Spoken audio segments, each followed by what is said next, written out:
Hello friends, இந்த வீடியோவில் பாருங்கள். உங்கள் வீட்டில் வளர்த்துற மக்காச்சோளம் இது மாதிரி இருக்குதுன்னா அதை எப்படி சரி பண்ணலாம் அப்படின்னு சொல்கிறேன்.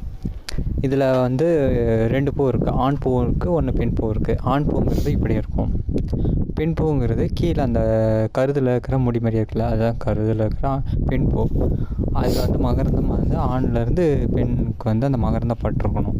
அது நேச்சுரலாக ப்ராசஸ் ஆகும். சப்போஸ் ஆகலைன்னா உங்களுக்கு கருதில் இப்படி கருது வராத இருக்கும்.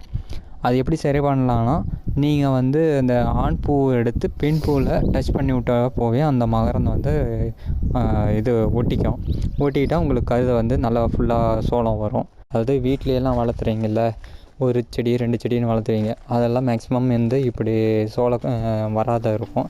அதுக்கு நீங்கள் மேலே கையில் மகரந்தம் இப்படி வச்சு பண்ணிங்கன்னா உங்களுக்கு கருது நல்லா பெருசாகவே வரும். எல்லா சோளம் ஃபுல்லாக வரும். ட்ரை பண்ணி பாருங்கள். தேங்க்யூ.